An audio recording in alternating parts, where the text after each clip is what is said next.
Hello मेरे प्यारे देशवासियों, कैसे हो मित्रों। आज हम पढ़ेंगे next topic, adjoint and inverse of a matrix. इस टॉपिक को शुरू करने से पहले ये ध्यान रहना चाहिए कि इसके अंदर जो हमने पिछले जितने भी लेक्चर्स किए हैं अभी तक मैट्रिसेस एंड डिटर्मिनेंट्स के, उनका यूज होने वाला है। तो अगर आपने वो अभी तक ठीक से नहीं पढ़े हैं और याद किया है पॉइंट्स को, जो इंपॉर्टेंट पॉइंट्स हैं, प्रॉपर्टीज हैं, तो फिर आपको पहले वो करना पड़ेगा। अदरवाइज इसके अंदर आपको समझने में थोड़ी सी प्रॉब्लम आ सकती है, बिकॉज इसमें पिछले कॉन्सेप्ट्स यूज होने वाले हैं। चलो पहले शुरू करते हैं। एडजॉइंट ऑफ अ मैट्रिक्स क्या होता है, एडजॉइंट से शुरू करते हैं। Now adjoint of a matrix, notes बनाते रहना साथ साथ, मैं बोल देता हूं। Adjoint of a matrix is the matrix of, एक चीज और, एडजॉइंट जो होता है वो सिर्फ स्क्वायर मैट्रिक्स का डिफाइंड होता है, किसी और मैट्रिक्स का एडजॉइंट नहीं होता। Matrices which are not square matrices do not have adjoint. अब एडजॉइंट होता क्या है? Adjoint of a square matrix is the matrix of, sorry, is the transpose of, is the transpose of the matrix of cofactors of its elements. मतलब यह है इसका, जैसे for example ए कोई मैट्रिक्स है, मान लीजिए 1 2 3 4, ठीक है। पहले 2x2 का सीखते हैं, फिर 3x3 पे आते हैं। अब इसके अगर हम हर एलिमेंट का कोफैक्टर निकालें, कोफैक्टर निकालना हमने पहले सीखा था लेक्चर नंबर 5 में, अगर याद नहीं है तो आप उसको पहले देख लो। एडजॉइंट ऑफ ए, अब क्या होगा, इसका कोफैक्टर, इसकी रो इसके कॉलम को छोड़ दें, ये आया 4, इसका कोफैक्टर, इसकी रो इसके कॉलम को छोड़ा 3, और ये कौन सा है, 1 2 वाला एलिमेंट, तो यहाँ पे आएगा -3। इसका कोफैक्टर निकालें तो आएगा -2, सिमिलरली इसका कोफैक्टर निकालें तो आएगा 1। अब इसका ले लें ट्रांसपोज, तो मतलब क्या आया, 4 -3 -2 1। तो दिस मैट्रिक्स, ये जो मैट्रिक्स आई, this is the adjoint of A. इसको डिनोट करते हैं ऐसा, ये ए डी जे और ए। अब देखो, ये अगर मैट्रिक्स है 2x2 की मैट्रिक्स है, तो ये इसका एडजॉइंट है। एडजॉइंट क्या है? It is the transpose of the matrix of cofactors. ये कोफैक्टर वाली मैट्रिक्स थी, इसको कोफैक्टर मैट्रिक्स भी बोलते हैं, इतने को इसको कोफैक्टर मैट्रिक्स बोलते हैं। उसका ट्रांसपोज करते हैं तो ये आ गया एडजॉइंट ऑफ ए, ठीक है। एक चीज 2x2 के अंदर एडजॉइंट, आप ये करने की जगह पे डायरेक्टली भी एक तरीका है याद रखने का तरीका, डायगोनल वाले एलिमेंट्स को इंटरचेंज कर दो, ये दिख रहा है, और जो ऑफ डायगोनल वाले एलिमेंट्स हैं उनका सिर्फ साइन चेंज कर दो, उनका सिर्फ साइन चेंज कर दें। तो जो ऑफ डायगोनल वाले एलिमेंट्स हैं इनका सिर्फ साइन चेंज किया, डायगोनल वाले इंटरचेंज किया, रिजल्टिंग क्या आ गया हमारे पास में, एडजॉइंट ऑफ मैट्रिक्स ए आ गया, ठीक है। ये डायरेक्ट तरीका याद रखने का, लेकिन ये सिर्फ 2x2 के लिए, और किसी के लिए नहीं है। अब सिमिलरली फॉर एग्जांपल 3x3 की कोई मैट्रिक्स हो, उसका हमारे को एडजॉइंट निकालना हो तो कैसे निकालेंगे, वही सेम प्रोसेस है। फॉर एग्जांपल मान लीजिए ए कोई मैट्रिक्स है 1 2 1 2 2 3 -1 0 5, सपोज ये है। तो अब हम क्या करें, हर एलिमेंट का कोफैक्टर निकाल के उसका, उस मैट्रिक्स का ट्रांसपोज कर देंगे, तो क्या जाएगा, एडजॉइंट। करो पहले अपने आप, फिर देखना बोर्ड पे। तो इसका एडजॉइंट, एडजॉइंट ऑफ ए जो आएगा, एडजॉइंट ऑफ ए जो आएगा, that is this matrix. I hope सबने ये कोफैक्टर्स निकाल के ट्रांसपोज कर दिया होगा। So this is the answer, ये है एडजॉइंट ऑफ ए। अब एडजॉइंट ऑफ ए का फायदा क्या होता है, मतलब हुआ क्या है, हमने क्या किया, हर एलिमेंट का कोफैक्टर निकाल लिया, उसके बाद जो मैट्रिक्स बनी उसका ट्रांसपोज कर दिया। उससे फायदा क्या हुआ, उसका फायदा होता है इनवर्स निकालने में, ठीक है। इनवर्स निकालने में, इनवर्स क्या होता है, अब इनवर्स ऑफ अ मैट्रिक्स, ये भी हमने जब हमने third lecture matrices and determinant का कर रहे थे, उसमें हमने ऑपरेशंस ऑन मैट्रिसेस किया था, जिसमें हमने एक ऑपरेशन किया था multiplication of matrices. Multiplication of matrices के अंदर हमने प्रॉपर्टीज में सीखा था कि मल्टीप्लिकेशन ऑफ मैट्रिसेस कम्यूटेटिव नहीं होती, एसोसिएटिव होती है, एग्जिस्टेंस ऑफ मल्टीप्लिकेटिव आइडेंटिटी। और इनवर्स वाली एक चीज उस टाइम नहीं बताई थी, कि ये कहा था आगे आएगा, कि इनवर्स ऑफ अ मैट्रिक्स क्या होता है, मल्टीप्लिकेटिव इनवर्स। जैसे आपको तब भी समझाया था, फिर से एक बार रिपीट कर रहा हूं। जैसे फॉर एग्जांपल रियल नंबर्स की अगर बात करें, फॉर एग्जांपल 5 है, 5 को किससे मल्टीप्लाई करें कि मल्टीप्लिकेशन की आइडेंटिटी यानी कि 1 आ जाए, 1/5 से। सो 1/5 is the multiplicative inverse of 5, जिसको रेसिप्रोकल भी बोलते हैं। And conversely 5 is the multiplicative inverse of 1/5। अब वही बात मैट्रिसेस के अंदर भी है, कि किसी मैट्रिक्स को किस मैट्रिक्स से मल्टीप्लाई करें कि मल्टीप्लिकेशन की आइडेंटिटी यानी कि आइडेंटिटी मैट्रिक्स आ जाए। तो जिससे मल्टीप्लाई करेंगे that is called the inverse of the given matrix. For example मतलब ये है, जैसे मान लो एक मैट्रिक्स ए है, एक मैट्रिक्स बी है, इन दोनों को मल्टीप्लाई करने पे आइडेंटिटी मैट्रिक्स आ जाए, then B will be called the inverse of A and conversely A will be called the inverse of B. ठीक है, तो इनवर्स ऑफ अ मैट्रिक्स मतलब किसी मैट्रिक्स को किससे मल्टीप्लाई करें कि आइडेंटिटी मैट्रिक्स आ जाए। ठीक है, और इनवर्स भी क्या होगा, इनवर्स भी सिर्फ स्क्वायर मैट्रिसेस का ही होगा, अदरवाइज नहीं होगा। अब करते कैसे हैं, देखो उसके लिए क्या करते हैं। अब अगर हम किसी मैट्रिक्स को, मान लो ए मैट्रिक्स है, उसको अपने ही एडजॉइंट से मल्टीप्लाई कर दें तो क्या आएगा। देखो समझने के लिए 3x3 का एग्जांपल लेते हैं। A11, A12, A13,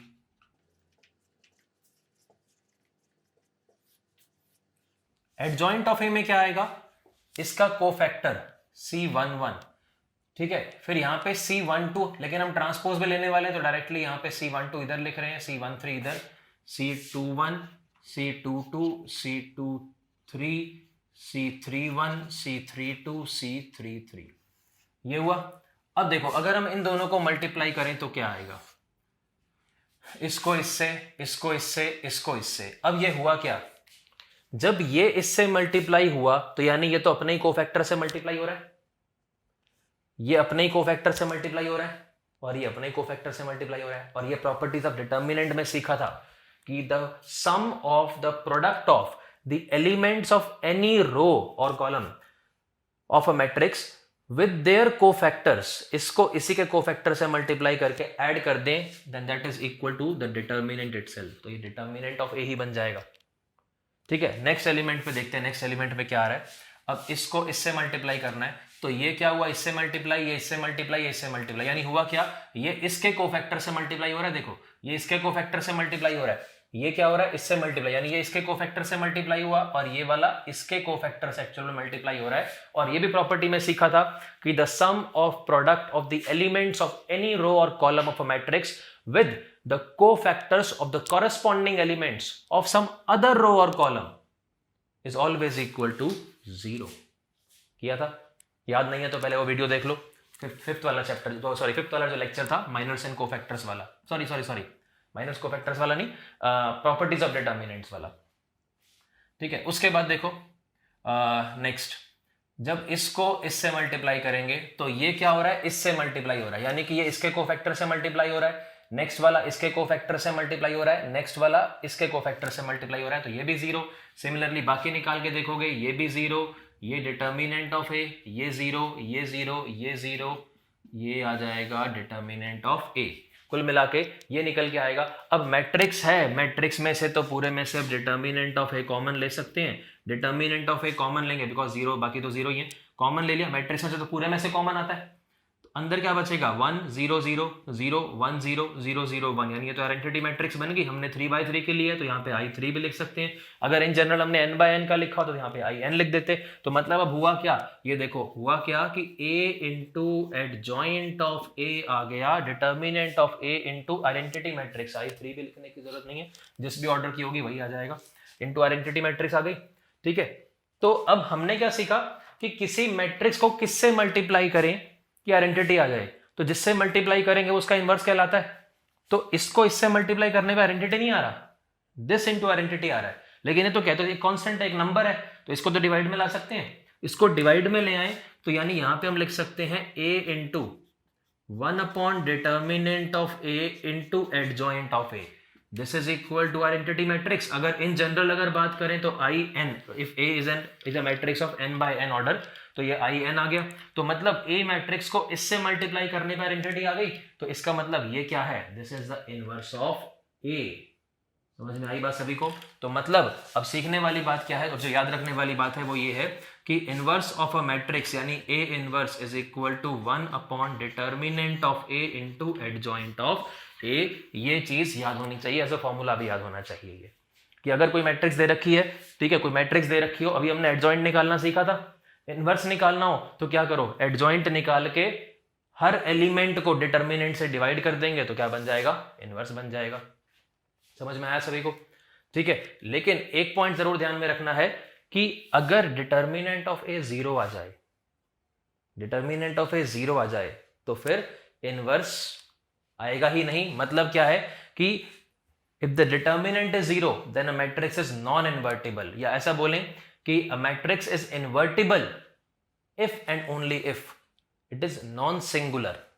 singular matrix कौन सी होती है? जिसका डिटर्मिनेंट 0 होता है। तो अगर डिटर्मिनेंट 0 नहीं है यानी मैट्रिक्स नॉन सिंगुलर है तो ही उसका इनवर्स एग्जिस्ट करेगा, अदरवाइज इनवर्स एग्जिस्ट नहीं करेगा। ये बिल्कुल वैसे ही बात है जैसे रियल नंबर में सोचें, अभी मैंने एग्जांपल लिया था कि 5 का इनवर्स मल्टीप्लिकेटिव इनवर्स 1/5 है, ठीक है, तो 5 का मल्टीप्लिकेटिव इनवर्स एग्जिस्ट करता है, लेकिन 0 का मल्टीप्लिकेटिव इनवर्स 1/0 तो नॉट डिफाइंड है, तो 0 का मल्टीप्लिकेटिव इनवर्स एग्जिस्ट ही नहीं करता।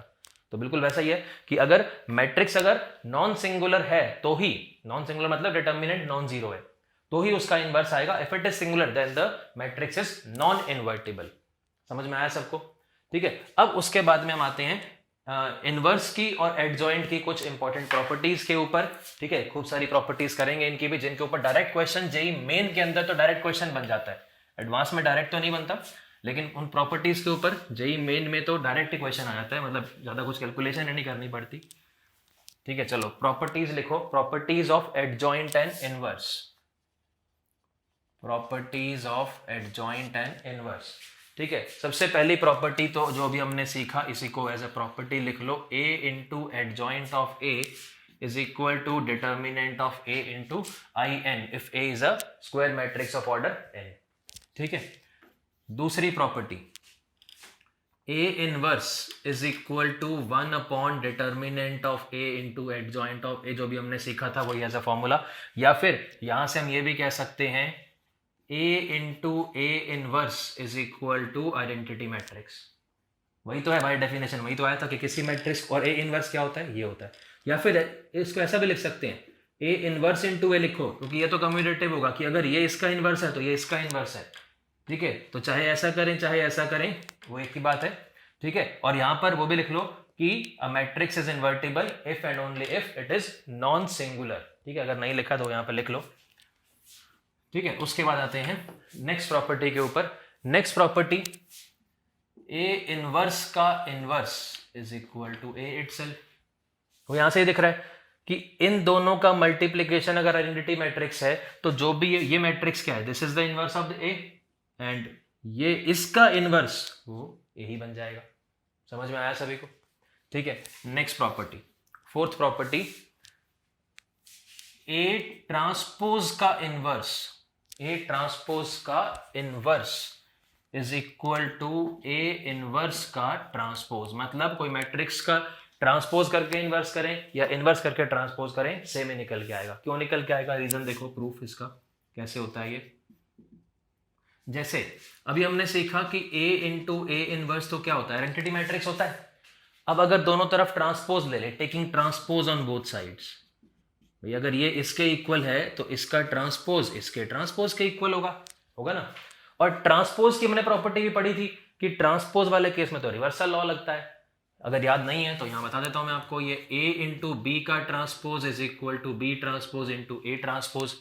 ठीक है, तो यहां पे क्या आ जाएगा, ए इनवर्स का ट्रांसपोज इंटू ए ट्रांसपोज, और आइडेंटिटी मैट्रिक्स का ट्रांसपोज तो हो गया ना आइडेंटिटी। तो अब देखो हुआ क्या, फिर से दो मैट्रिक्स का प्रोडक्ट आइडेंटिटी मैट्रिक्स है, तो इसका मतलब ये दोनों एक दूसरे के इनवर्स हैं, तो इस पूरे का इनवर्स तो ये हो गया और इस छोटे से का इनवर्स ये हो गया। इसका मतलब क्या हुआ, implies bye definition of inverse A transpose का जो इनवर्स होगा वो यही तो होगा, ए इनवर्स का ट्रांसपोज। समझ में आया सभी को?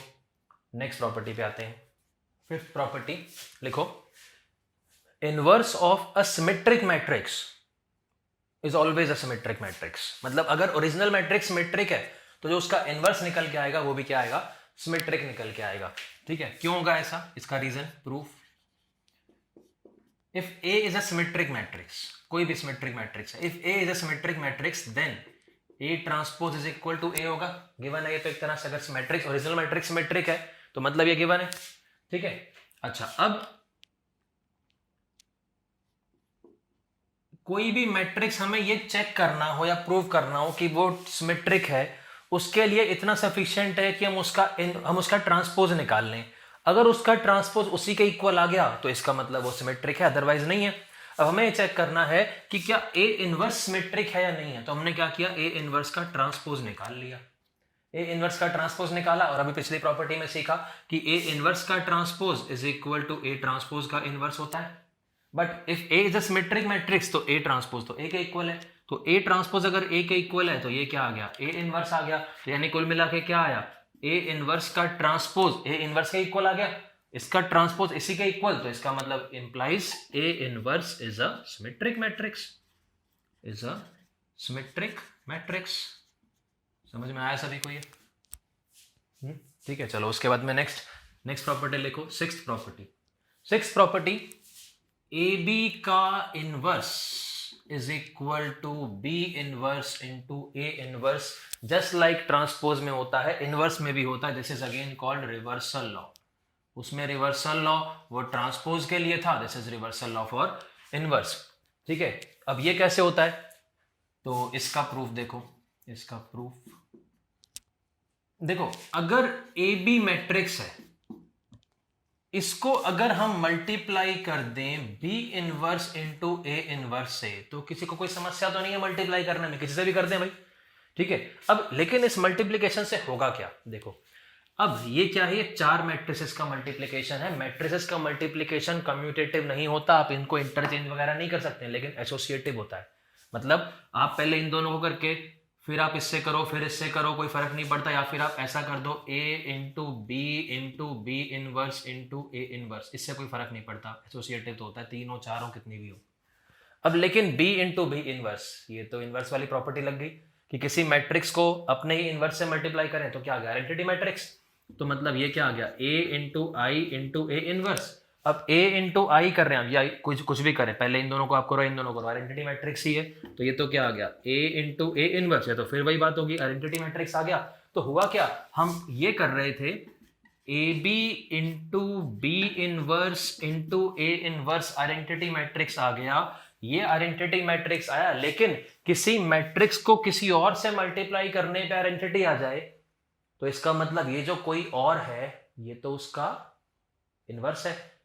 किसका, इसका। तो इसका मतलब by definition of inverse A B का inverse is equal to B inverse into A inverse, इसको इससे मल्टीप्लाई करने पर आइडेंटिटी आ रही है, इसीलिए ए बी का inverse is equal to B inverse into A inverse होता है। इस प्रॉपर्टी को हम जनरलाइज भी कर सकते हैं, मतलब अभी तो 2 ही मैट्रिक्स हैं, 2 की जगह पे 3 हो, for example A into B into C का इनवर्स होता तो क्या बन जाता, C inverse into B inverse into A inverse. या फिर ऐसा भी कह सकते हैं कि इसको ऐसा पॉइंट बना के लिख लो, कोरोलरी। कोरोलरी तो पहले भी बता रखा है क्या होता है, कोरोलरी मतलब एक रिजल्ट से ही दूसरा रिजल्ट अगर निकालें तो उसको बोलते हैं कोरोलरी, मतलब उसी से दूसरा हम निष्कर्ष निकाल रहे हैं।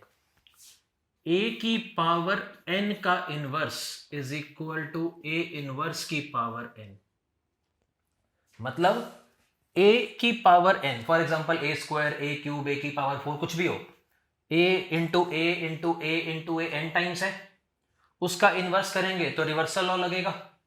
रिवर्सल लॉ यानी एक्चुअल में क्या है, ये a into A n times है, इसका इनवर्स करेंगे तो क्या हो जाएगा, ये a इनवर्स रिवर्सल लॉ लग रहा है, लेकिन मैट्रिक्स तो वही की वही है, ये क्या आ जाएगा, n टाइम्स होगा ये तो इसका मतलब ये क्या आ गया, a इनवर्स की पावर n आ गया। ये कोई नई प्रॉपर्टी नहीं है, इसी से ही निकाला गया एक नया निष्कर्ष है सिर्फ एक, ठीक है, यही बन गया। तो मतलब फॉर एग्जाम्पल हमारे पास ऐसा हो a क्यूब का इनवर्स, तो इसको ऐसा लिख सकते हैं ए इनवर्स का cube.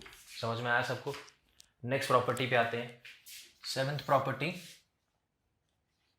Adjoint of A B is equal to adjoint of B into adjoint of A. ये भी क्या है, ये एडजॉइंट के केस में reversal law, again this is called reversal law but for adjoints. अब ये कैसे होता है, इसका प्रूफ देखो, इसका अगर हम प्रूफ देखें तो देखो ए बी मैट्रिक्स अगर है, इसको अगर हम इससे मल्टीप्लाई कर दें adjoint of B into adjoint of A से, तो किसी को कोई समस्या तो नहीं है भाई, मल्टीप्लाई तो किसी से भी कर दो, क्या फर्क पड़ता है, आएगा क्या, वो काम की चीज है कि इससे मल्टीप्लाई अगर कर दें तो क्या होगा। देखो फिर से पिछले वाली प्रॉपर्टी की तरह, ये 1 2 3 4 मैट्रिक्स हैं ये, तो आप इसको और इसको पहले मल्टीप्लाई करो या इसको करो, कोई फर्क नहीं पड़ता, बिकॉज मल्टीप्लीकेशन ऑफ मैट्रिसेस तो एसोसिएटिव होता है। तो इसको हम ऐसा लिख सकते हैं A into B into adjoint of B और इंटू एडजॉइंट ऑफ ए। लिख सकते हैं ऐसा। लेकिन b into adjoint of b, b into adjoint of b, determinant of b into identity matrix कर चुके हैं पहले।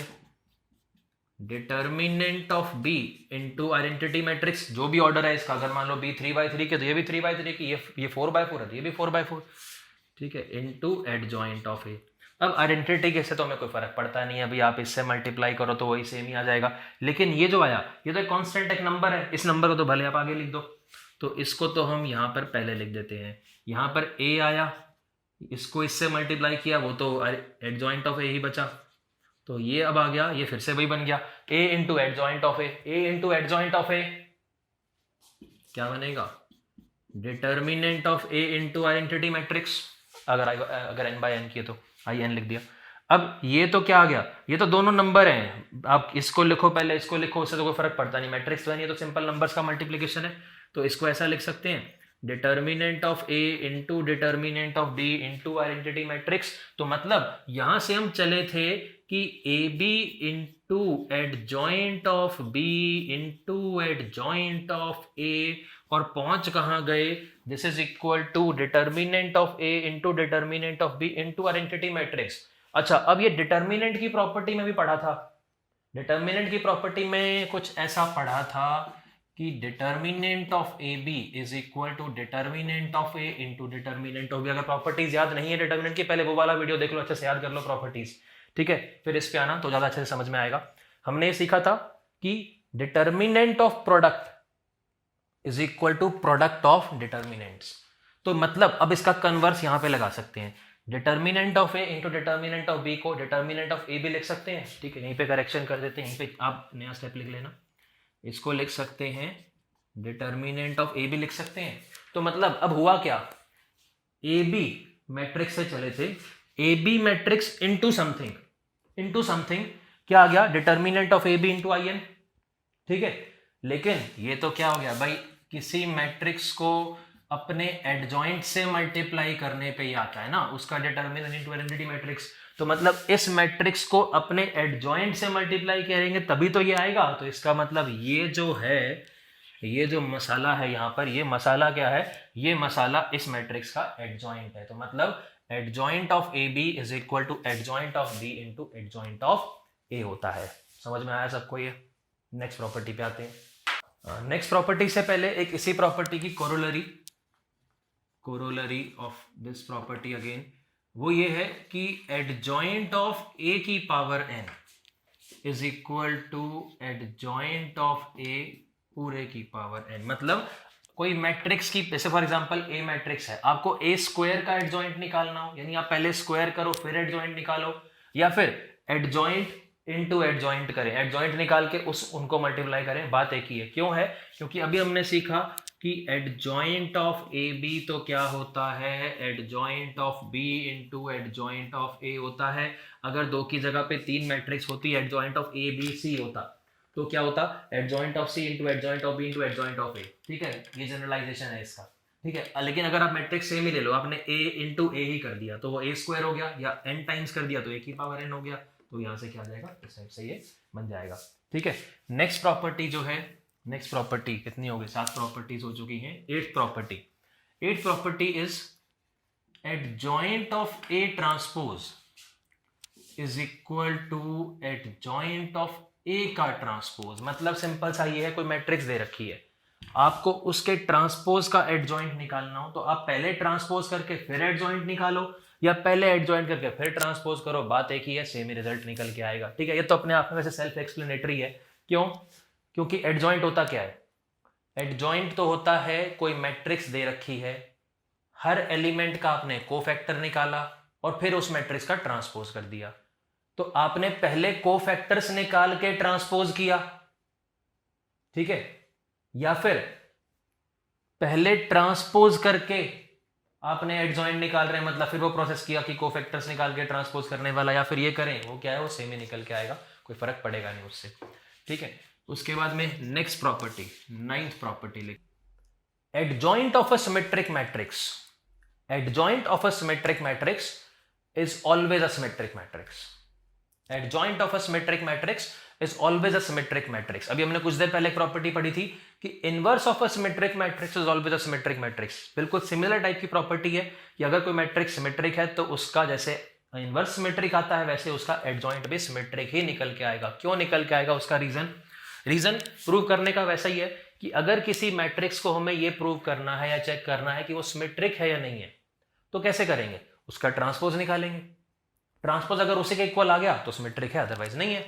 तो अब कोई मैट्रिक्स है, ठीक है, अगर ए कोई सिमेट्रिक मैट्रिक्स है तो मतलब A transpose equal to A, ये तो गिवन है, ठीक है। If A is a symmetric matrix then A transpose equal to ए।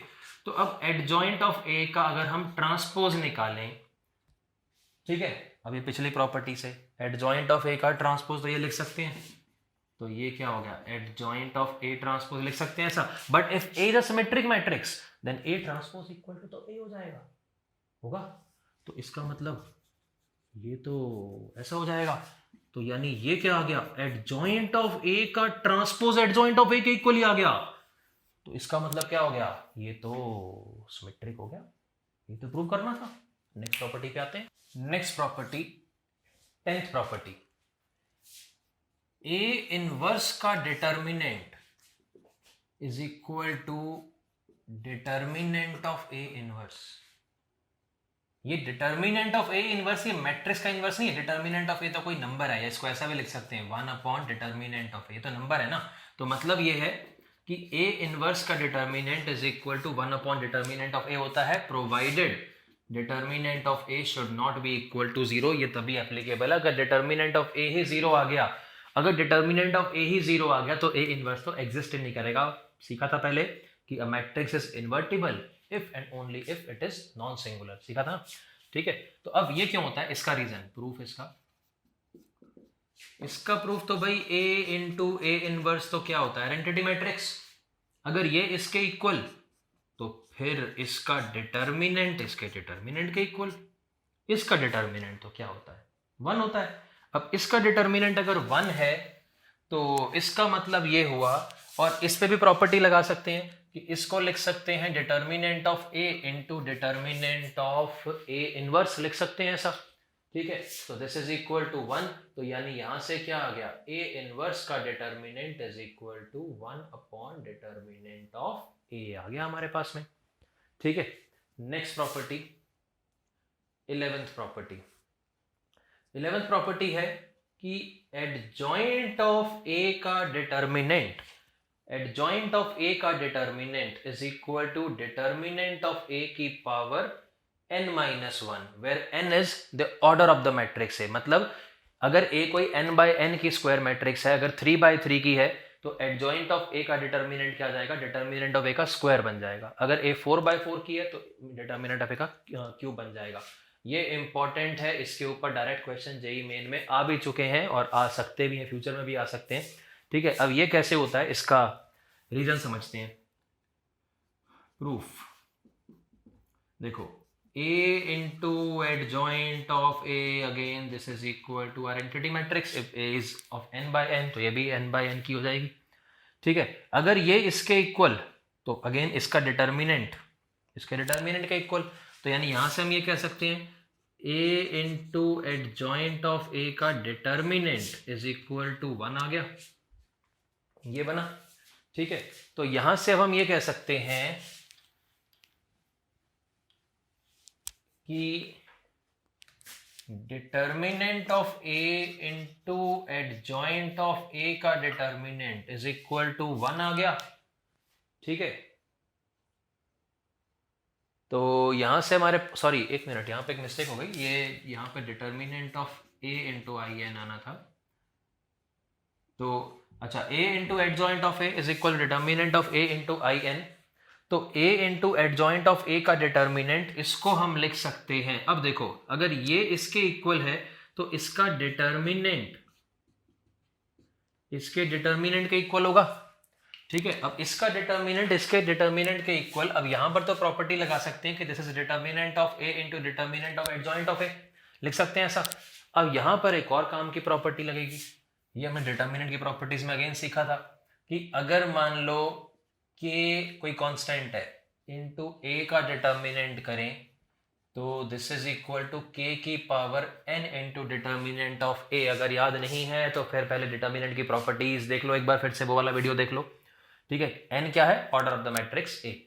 ठीक है, तो अब ये देखो, ये तो कोई कांस्टेंट है, ये एक तरह से k है हमारा यहाँ पे, और इनटू आई एन है, तो इसको लिख सकते हैं डिटर्मिनेंट ऑफ a की power n into determinant of I n इसकी तरह। ठीक है, और इसका डिटर्मिनेंट तो 1 ही होता है, तो यानी यहां से आ गया डिटर्मिनेंट ऑफ a की पावर n आ गया। अब इसको डिवाइड में ले आएंगे, इसको डिवाइड में ले आएंगे, तो यानी यहां से हमारे पास में आ जाएगा डिटर्मिनेंट ऑफ a, ये तो एक स्टेप ये लिख देते हैं, तो यहां से आ गया एडजॉइंट ऑफ a का determinant is equal to determinant of a की पावर n माइनस 1। समझ में आया सबको? फॉर एग्जाम्पल मान लो ऐसा बोल दें कि if a is a square matrix of order 3 and determinant of a is equal to 5, then find determinant of adjoint of a। ये निकालना है, कितना जाएगा 5 की पावर n माइनस 1 यानी 3 माइनस 1, तो कितना आ जाएगा 25 आंसर आ जाएगा। ऐसे क्वेश्चन इस पे बन सकता है।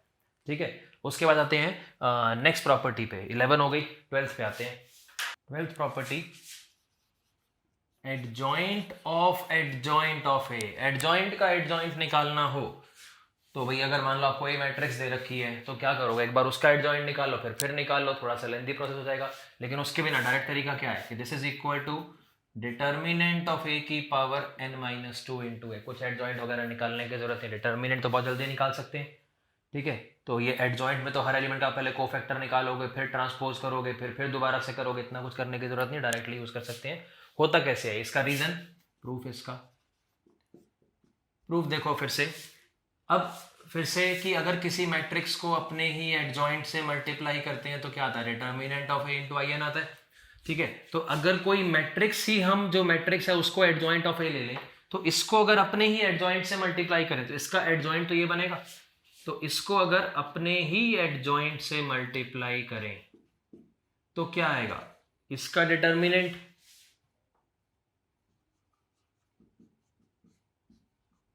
इंटू आई एन, ये बना। ठीक है, अब ये तो पिछली प्रॉपर्टी में पढ़ा था कि एडजॉइंट ऑफ ए का डिटर्मिनेंट तो क्या होता है, डिटर्मिनेंट ऑफ ए की पावर n माइनस 1 होता है। ठीक है, अब देखो बाकी चीजों पे आते हैं। अगर हम, ये एक मैट्रिक्स है, दूसरी मैट्रिक्स है पूरी, ठीक है, अगर हम दोनों तरफ ए मैट्रिक्स से प्री मल्टीप्लाई मतलब पहले मल्टीप्लाई कर दें। प्री मल्टीप्लाई वर्ड इसलिए यूज कर रहे हैं बिकॉज मैट्रिक्स का जो प्रोडक्ट होता है कम्यूटेटिव नहीं होता, तो ऐसा नहीं है कि अगर आपके पास में ये ए मैट्रिक्स लिखी हुई है, आपने ये बी लिखी हुई है, तो आपने और equal to suppose C into D, तो आपने किसी ई मैट्रिक्स से इधर मल्टीप्लाई किया और ई से इधर कर दिया, ये गलत है। ई से इधर ही करना पड़ेगा बिकॉज ऑर्डर आप चेंज नहीं कर सकते हो, कम्यूटेटिव नहीं होता है। ठीक है, तो अगर इससे प्री मल्टीप्लाई किया मतलब पहले किया तो इधर भी पहले मल्टीप्लाई करेंगे, तो इनटू ये तो एज इट इज।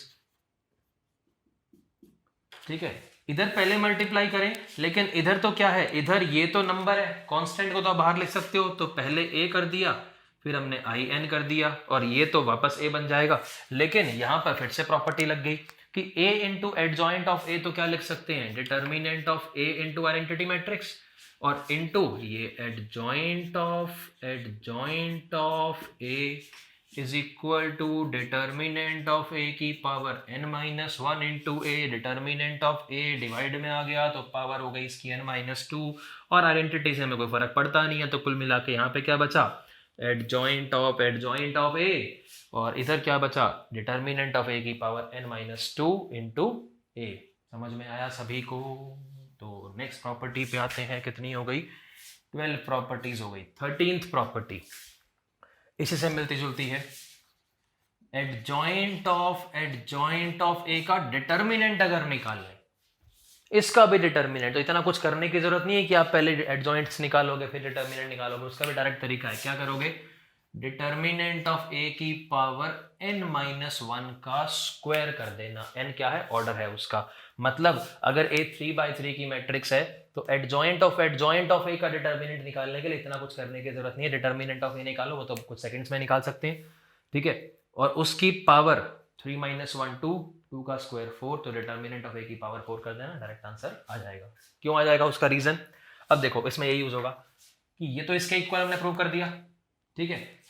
तो प्रूफ पे आते हैं पहले तो कि एडजॉइंट ऑफ ए, अभी हमने प्रूव किया कि डिटर्मिनेंट ऑफ ए की पावर n-2 इंटू ए होता है। तो अब अगर ये इसके इक्वल है, ये मैट्रिक्स ये तो कांस्टेंट है इनटू ये, तो ये मैट्रिक्स इस मैट्रिक्स के इक्वल है, तो फिर इसका डिटर्मिनेंट इसके डिटर्मिनेंट के इक्वल होना चाहिए, होगा ही, ठीक है। अब ये तो एक कांस्टेंट है, अब फिर से डिटर्मिनेंट की प्रॉपर्टी यूज होगी कि k इंटू ए का determinant is equal to k की power n into determinant of a।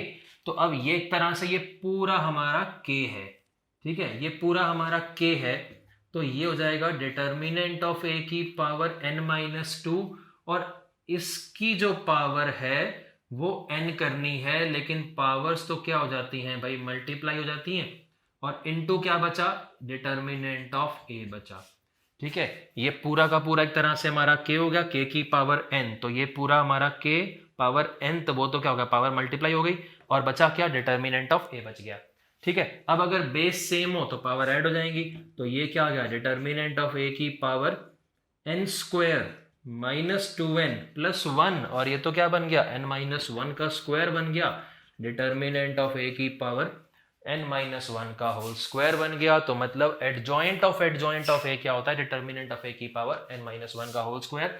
ये भी डिटर्मिनेंट निकालने वाला, ये भी इंपॉर्टेंट है, याद होना चाहिए।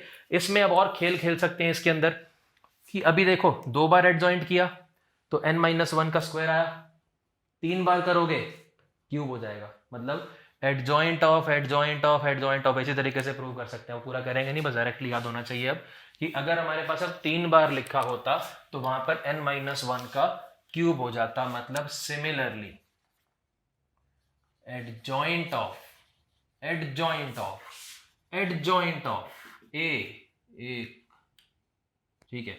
अब इसका डिटर्मिनेंट, तो इसके लिए कुछ करने की जरूरत नहीं है, सिंपली इसका क्यूब कर दो, 4 बार है तो पावर 4 कर दो, n टाइम्स आए तो पावर n कर दो। समझ में आया सभी को? तो उसके बाद आते हैं नेक्स्ट प्रॉपर्टी के ऊपर। नेक्स्ट 14th प्रॉपर्टी, KA का inverse is equal to A inverse upon K, ठीक है। मतलब कोई भी नॉन जीरो कॉन्स्टेंट इसको मल्टीप्लाई किया, फॉर एग्जाम्पल जैसे मान लो 2A का इनवर्स है, ठीक है। 2A के इनवर्स को आप लिख सकते हो A इनवर्स डिवाइड बाय 2, मतलब A इनवर्स के हर एलिमेंट को 2 से डिवाइड कर देंगे, ठीक है। क्यों होगा ऐसा, रीजन इसका, एक तो देखो सिंपली ऐसे समझ सकते हैं कि KA का इनवर्स है तो ये तो कांस्टेंट है ना, तो इसको K inverse into A inverse लिख सकते हैं। K इनवर्स तो क्या होता है, नंबर है, तो K क्या आ गया, K इनवर्स का मतलब डिवाइड बाय K बन गया, ठीक है। या फिर इसको ऐसा भी कर सकते हैं, इसको मतलब प्रूफ लिखने के हिसाब से ऐसा भी लिखा जा सकता है कि KA इंटू KA का इनवर्स, किसी मैट्रिक्स को अपने ही इनवर्स से मल्टीप्लाई करें तो क्या आएगा, आइडेंटिटी मैट्रिक्स आएगी। A अगर n बाय n की है तो यहाँ पे IN लिख देंगे, ठीक है। अच्छा अब देखो K तो कांस्टेंट है, डिवाइड में आ गया, तो A इंटू KA का inverse is equal to IN upon K। अब अगर हम दोनों तरफ A इनवर्स से प्री मल्टीप्लाई कर दें, A इनवर्स से पहले मल्टीप्लाई कर दिया, तो यहाँ पे A inverse into identity matrix, तो स्टेप क्या है, pre multiplying by A inverse on both sides. तो यहाँ पर तो क्या आ गया, A इनवर्स अपॉन K, और A इनवर्स इनटू A तो हो गया, आइडेंटिटी मैट्रिक्स बन गया, ये आइडेंटिटी मैट्रिक्स हो गया, तो क्या बच गया हमारे पास में, कुल मिलाकर यही बच जाएगा नेक्स्ट स्टेप में। समझ में आया सभी को ये, ठीक है। उसके बाद में नेक्स्ट प्रॉपर्टी 15th प्रॉपर्टी, बिल्कुल जैसे अब ये इनवर्स के ऊपर है वैसे ही एडजॉइंट के ऊपर प्रॉपर्टी कि adjoint of KA, now this is equal to K की power n-1 into adjoint of A। ये कुछ अलग है, adjoint of KA is equal to K की power n-1 into adjoint of A। मतलब एडजॉइंट ऑफ 2A लिखा है तो 2 की पावर, अगर 3/3 की मैट्रिक्स है तो 2 की पावर 2 यानी कि 4 इंटू एडजॉइंट ऑफ A बन जाएगा। क्यों होगा ऐसा, रीजन इसका प्रूफ देखो कि किसी भी मैट्रिक्स को अपने ही एडजॉइंट से यदि गुणा कर दें यानी मल्टीप्लाई कर दें तो क्या आएगा, A into adjoint of A क्या होता है, डिटर्मिनेंट ऑफ A, यानी यहाँ पे determinant of KA into IN बनेगा, ठीक है। अब डिटर्मिनेंट ऑफ के ए तो बहुत बार आ गया, अब ये क्या होगा, के की power n into determinant of A into I N आ गया। अब ये तो के तो कांस्टेंट है, के कांस्टेंट है तो के क्या आ जाएगा, डिवाइड में आ जाएगा, डिवाइड में आएगा, इसको चलो नेक्स्ट स्टेप में लिख देंगे, ये आ जाएगा एडजॉइंट ऑफ के ए एज इट इज, के डिवाइड में आ गया तो के की पावर n माइनस वन तो आ गया, बचा क्या, a इंटू एडजॉइंट ऑफ के ए इज इक्वल टू के की power n minus one into determinant of a into I n. अब अगर हम दोनों तरफ प्री मल्टीप्लाई कर दें a इनवर्स से, यानी a इनवर्स से अगर हमने मल्टीप्लाई किया तो इधर तो आ जाएगा, ये तो आइडेंटिटी मैट्रिक्स बन गई, ये कांस्टेंट है, ये कांस्टेंट है, तो इनसे फर्क पड़ता नहीं है, ये एज इट इज आ गया, ये A inverse into identity matrix तो क्या आ गया। अब यहाँ पे देखो ए इनवर्स इंटू आइडेंटिटी को तो हम ए इनवर्स लिख सकते हैं भाई, कोई समस्या नहीं है, लेकिन जो ये है हम एडजॉइंट की एक्चुअली में क्या है, इसको ऐसा भी लिख सकते थे, के की power n minus one into determinant of A into A inverse भी लिख सकते थे, ये भी बना सकते हैं प्रॉपर्टी, बट कोशिश हम ये कर रहे हैं कि एडजॉइंट को एडजॉइंट के टर्म में एक्सप्रेस करें। तो अब होता क्या है, ए इनवर्स तो क्या होता है, one upon determinant of A into adjoint of A, सबसे शुरू में किया था ये तो, ठीक है। तो अब डिटर्मिनेंट ऑफ ए इधर आ जाए तो determinant of A into A inverse क्या बन जाएगा, एडजॉइंट ऑफ ए, और adjoint of A into identity क्या बन जाएगा, एडजॉइंट ऑफ ए ही बन जाएगा। तो इसका मतलब क्या आ गया, एडजॉइंट ऑफ के ए इज इक्वल टू के की power n minus one into adjoint of A आ गया। समझ में आया सभी को। नेक्स्ट प्रॉपर्टी पे आते हैं, 16th property, adjoint of A inverse is equal to adjoint of A का inverse, adjoint of A inverse is equal to adjoint of A का इनवर्स। अब ये कैसे होता है, वैसे तो याद रखना बिल्कुल सिंपल है, आता कैसे है प्रूफ इसका, इसमें देखो लेफ्ट हैंड साइड में क्या आ रहा है, adjoint of A inverse, but A inverse को अगर हम एडजॉइंट ऑफ ए इनवर्स से मल्टीप्लाई करें, किसी मैट्रिक्स को अपने ही एडजॉइंट से मल्टीप्लाई करें, अब मैट्रिक्स क्या है ए इनवर्स, किसी मैट्रिक्स को अपने ही एडजॉइंट से मल्टीप्लाई करते हैं तो क्या आता है, उसका डिटर्मिनेंट इनटू आइडेंटिटी मैट्रिक्स। अब ये भी प्रॉपर्टी पढ़ चुके कि ये तो क्या होती है, one upon determinant of A, तो यानी कि क्या आ जाएगा, identity matrix upon determinant of A आएगा, ठीक है। तो यहां से हमारे पास लेकिन ये आ रहा है A inverse into adjoint of A inverse आ रहा है, हमें तो ये चाहिए। तो अगर हम दोनों तरफ ए से मल्टीप्लाई कर दें, ए से प्री मल्टीप्लाई कर दिया, यहाँ भी ए से मल्टीप्लाई कर दिया, यहाँ तो ए ही बन गया, तो और ये क्या बन गया, आइडेंटिटी, तो यानी कि एडजॉइंट ऑफ ए इनवर्स आ गया ए अपॉन डिटर्मिनेंट ऑफ ए, मतलब ए मैट्रिक्स जो है उसके हर एलिमेंट को डिटर्मिनेंट ऑफ ए से डिवाइड कर देंगे, डिटर्मिनेंट ऑफ ए जीरो नहीं हो सकता, जीरो हुआ तो फिर तो इनवर्स ही नहीं आएगा, ठीक है। अच्छा, उसके बाद में राइट हैंड साइड, यानी कि लेफ्ट हैंड साइड जो है वो किसके इक्वल है, ए अपॉन डिटर्मिनेंट ऑफ ए के इक्वल है। राइट हैंड साइड अगर हम देखें तो राइट हैंड साइड में तो क्या है भाई, राइट हैंड साइड तो सिंपल सी है कि एडजॉइंट ऑफ ए इनवर्स। अब किसी भी मैट्रिक्स का इनवर्स तो क्या होता है, उस one upon determinant of A into adjoint of a formula होता है। तो एडजॉइंट ऑफ ए इनवर्स क्या हो जाएगा, one upon adjoint of A का determinant into adjoint of A. ये भी प्रॉपर्टी पढ़ ली, क्या थी, ये क्या है, one upon determinant of A की पावर n माइनस वन, ये भी पढ़ लिया। ये क्या था, डिटर्मिनेंट ऑफ ए की power n minus two into A, तो ये और ये क्या बचा, इधर ऊपर तो a बच गया, नीचे क्या बचा, डिटर्मिनेंट ऑफ a बचा, तो LHS इक्वल टू क्या आ गया, RHS आ गया। तो इसका मतलब क्या होता है, ये होता है। इसमें प्रूफ इतना काम का नहीं है, प्रॉपर्टी याद रखनी बिल्कुल सिंपल सी है कि आप कोई मैट्रिक्स ए दे रखी है, आपको इनवर्स का एडजॉइंट निकालना है, तो इनवर्स का एडजॉइंट निकालने के लिए ऐसा नहीं कि आप पहले इनवर्स निकालो फिर एडजॉइंट निकालो, तो आप चाहे पहले एडजॉइंट निकालो फिर इनवर्स करो या ऐसे करो, बात एक ही है, दोनों से सेम रिजल्ट निकल के आएगा, ठीक है। उसके बाद आते हैं नेक्स्ट प्रॉपर्टी के ऊपर, 17th प्रॉपर्टी। तो 17th प्रॉपर्टी क्या है, लिखो, if A is equal to diagonal, समझने के लिए हम 3x3 की ले लेते हैं, ABC मतलब 3x3 की डायगोनल मैट्रिक्स है, जनरल लेने के लिए n/n की भी ले सकते हैं। If A is equal to diagonal matrix अगर कोई हो तो ABC, then A inverse is equal to, यानी उसका जो इनवर्स होगा वो भी डायगोनल मैट्रिक्स ही आएगी, और क्या आएगी, बड़ी सिंपल सा आएगा, A inverse, B inverse, C inverse. मतलब ये है कि डायगोनल ऑफ, ये क्या है, ये तो नंबर्स है ना, 1/a 1/b 1/c, प्रोवाइडेड ये जो एलिमेंट्स हैं ये कोई भी जीरो नहीं होना चाहिए डायगोनल मैट्रिक्स में। कोई एक एलिमेंट तो वैसे जीरो हो सकता है, बट अगर एक भी एलिमेंट जीरो हो गया तो उसका डिटर्मिनेंट जीरो बन जाएगा, तो फिर वो मैट्रिक्स इन्वर्टिबल ही नहीं रहेगी। तो अब यानी अगर कोई मैट्रिक्स डायगोनल मैट्रिक्स है तो उसका इनवर्स निकालना बिल्कुल चुटकियों का काम है। एक ही सेकंड या 2 सेकंड में, तो दो तो लगेंगे, 2 सेकंड में निकाल सकते हैं कि सिर्फ जो नंबर्स हैं उनका रेसिप्रोकल कर दो।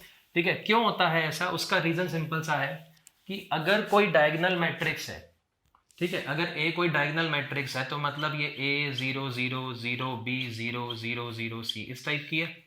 अब इनवर्स का मतलब क्या होता है कि किसी मैट्रिक्स को किससे मल्टीप्लाई करें कि आइडेंटिटी आ जाए, यही तो होता है।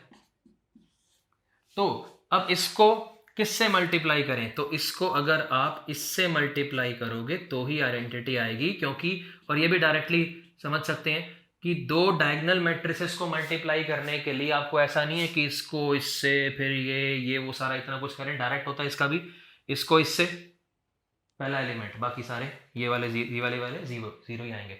मतलब दो डायगोनल मैट्रिसेस को मल्टीप्लाई करना है तो आप सिंपली ये जो डायगोनल वाले एलिमेंट है इन्हीं को मल्टीप्लाई करो, बाकी जो है वो जीरो ही बनेंगे। ये भी इससे मल्टीप्लाई होगा, बाकी वाले जीरो, ये वाला इससे मल्टीप्लाई होगा, तो मतलब इसको इससे मल्टीप्लाई करेंगे तो ही वो आइडेंटिटी आएगी। तो मतलब अगर डायगोनल मैट्रिक्स दे रखी है, मान लो 2 3, ये 2 3 5, तो इसका इनवर्स क्या बन जाएगा, 1/2 1/3 1/5, बाकी सारे जीरो। ठीक है, उसके बाद में नेक्स्ट प्रॉपर्टी 18th प्रॉपर्टी, बहुत सारी प्रॉपर्टीज हो गई, लास्ट प्रॉपर्टी है, लास्ट है 18th प्रॉपर्टी। लिखो, इंपॉर्टेंट प्रॉपर्टी है ये, तो बहुत इंपॉर्टेंट प्रॉपर्टी है। The product of two non null square matrices can be a null matrix if and only if each of them is a singular matrix, if and only if each of them लिख लो या both of them लिख लो, is a singular matrix। मतलब क्या है इस बात का कि देखो, दो मैट्रिसेस अगर हैं, जैसे मान लो A मैट्रिक्स है, B मैट्रिक्स है, अब अगर इन दोनों में से दोनों स्क्वायर मैट्रिसेस हैं, सेम ऑर्डर की ले रहे हैं, ठीक है, अगर दोनों square matrices of same order, अगर मान लो बी मैट्रिक्स नल मैट्रिक्स हो जाए तो प्रोडक्ट क्या आएगा, नल मैट्रिक्स ही आएगा। अगर ए नल हो जाए तो भी क्या आएगा, नल मैट्रिक्स ही आएगा। लेकिन ऐसा हो सकता है कि दोनों ही नल मैट्रिक्स ना हो फिर भी प्रोडक्ट तो नल आ ही सकता है कि आपने एलिमेंट्स ऐसे ले लिए। फॉर एग्जांपल मान लो ए मैट्रिक्स, चलो ऐसा ले लेते हैं, मान लो कि ए मैट्रिक्स है 1 0 2 0, नल मैट्रिक्स तो नहीं है, ठीक है। बी मैट्रिक्स फॉर एग्जांपल हमने ले लिया 0 0 5 7। अब इन दोनों को ये भी नल मैट्रिक्स नहीं है, इसको इससे जीरो, इसको इससे ये भी जीरो, इसको इससे ये भी जीरो, इसको इससे ये भी जीरो। मतलब दो नॉन नल मैट्रिक्स है, उनका प्रोडक्ट तो भाई नल मैट्रिक्स आ ही सकता है, even when the given matrices are not null matrices, तब भी प्रोडक्ट नल मैट्रिक्स आ सकता है। लेकिन अब प्रॉपर्टी क्या है कि भले ही आ रहा हो, भले ही दो मैट्रिसेस कोई भी नल मैट्रिक्स नहीं है, लेकिन फिर भी प्रोडक्ट नल मैट्रिक्स आ जाए तो एक बात तो पक्का होगी कि इसका भी डिटर्मिनेंट और इसका भी डिटर्मिनेंट, दोनों का डिटर्मिनेंट तो पक्का जीरो आएगा। मैट्रिक्स भले ही नल मैट्रिक्स हो या नहीं हो, डिटर्मिनेंट पक्का जीरो। ऐसे इस एग्जांपल में देखो, इसका डिटर्मिनेंट जीरो बन रहा है, इसका डिटर्मिनेंट भी जीरो बन रहा है। क्यों होगा ऐसा? रीजन इसका कि जैसे अब ए और बी अगर दो मैट्रिक्स है, इनका प्रोडक्ट अगर नल मैट्रिक्स बन रहा है, ठीक है, इसको कॉन्ट्राडिक्शन वाले मेथड से प्रूव कर सकते हैं। कैसे? कि अगर मान लो कि लेट, लिख लेना, let if possible pre multiply both sides by A inverse. ठीक है, अब अगर दोनों तरफ ए इनवर्स से मल्टीप्लाई करें तो आइडेंटिटी मैट्रिक्स बन गया, ये तो आइडेंटिटी, और इनटू बी तो बी ही आ गया, और यहां तो नल आ गया, यानी बी तो नल मैट्रिक्स हो गई। लेकिन हम कर क्या रहे हैं? नॉन नल मैट्रिक्स की बात कर रहे हैं, ए और बी तो नल मैट्रिक्स नहीं है। तो इसका मतलब जो हमारा assumption था कि ए इनवर्स एग्जिस्ट कर रहा है, हमने ए इनवर्स से मल्टीप्लाई किया तो इसका मतलब मैंने मान लिया कि ए इनवर्स एग्जिस्ट कर रहा है, तो इसका मतलब ए इनवर्स जो मल्टीप्लाई किया वही गलत है, मल्टीप्लाई नहीं कर सकते, मतलब A inverse does not exist. A inverse क्योंकि अगर एग्जिस्ट करता और मल्टीप्लाई करते तो फिर ये आता ना, ये हो नहीं सकता क्योंकि नॉर्मल मैट्रिक्स है। तो इसका मतलब A inverse does not exist, इसका मतलब क्या है कि A inverse does not exist, तो मतलब A is a singular matrix, determinant of A 0 है, ठीक है, but this is not possible, ठीक है, implies determinant of A is 0। और सिमिलरली दूसरे में भी कर सकते हैं कि ये दे रखा है, so if B inverse exists, तो बी इनवर्स से पोस्ट मल्टीप्लाई कर दें तो ये तो नल मैट्रिक्स ही आ गया, ये आइडेंटिटी हो गया, तो ए नल मैट्रिक्स आ गया, but A is not a null matrix, ठीक है। तो इसका मतलब बी इनवर्स जो हमने मल्टीप्लाई किया वो गलत है, नहीं कर सकते। इसका मतलब B inverse does not exist, B inverse does not exist, तो इसका मतलब यहां से क्या आ गया कि determinant of B is equal to 0। तो मतलब ये है कि the product of two non null matrices can be a null matrix, but या provided each of them is a singular matrix, यानी कि दोनों का डिटर्मिनेंट पक्का 0 आना चाहिए। मैट्रिक्स भले कुछ भी और नल मैट्रिक्स प्रोडक्ट तो आ सकता है, लेकिन इंडिविजुअली वो क्या होंगी, सिंगुलर मैट्रिसेस ही होंगी। समझ में आया सभी को, ठीक है। अब ये जितनी भी हमने प्रॉपर्टीज पढ़ी हैं, ये सारी की सारी प्रॉपर्टीज एक बार आप इनको अच्छे से पढ़ लें। नेक्स्ट वीडियो में इसके ऊपर हम कुछ क्वेश्चन करेंगे। क्वेश्चन इसके बहुत सिंपल हैं, बहुत सिंपल क्वेश्चन आते हैं इसके ऊपर, प्रॉपर्टीज याद होनी चाहिए बस, ठीक है। और अच्छा, कुछ बच्चे ये पूछ रहे थे कि बुक क्या कोई रेफरेंस के लिए बुक पढ़नी है क्या, ऐसा कुछ बच्चों का मैसेज आ रहा था मेरे पास में। तो वही अपनी पुरानी बात, जो मैं पढ़ा रहा हूं वही आपकी किताब है, इससे ज्यादा और कुछ पढ़ने की जरूरत नहीं है। बस जो पढ़ा दिया उसको अच्छे से पढ़ लो, इसके बाहर से कुछ भी नहीं आएगा, और कोई बुक भी उठा लोगे तो इतना कहीं पर भी नहीं मिलेगा, ठीक है। तो अब नेक्स्ट वीडियो में इसके ऊपर कुछ क्वेश्चंस करेंगे हम, ठीक है। तो अब मिलते हैं नेक्स्ट वीडियो में। अगर इसमें कुछ डाउट हो किसी को तो कमेंट्स में लिख के पूछ लेना डाउट्स, मैं उसको क्लियर कर दूंगा कमेंट्स में रिप्लाई करके, ठीक है। तो मिलते हैं अब अगले वीडियो में, बाय बाय।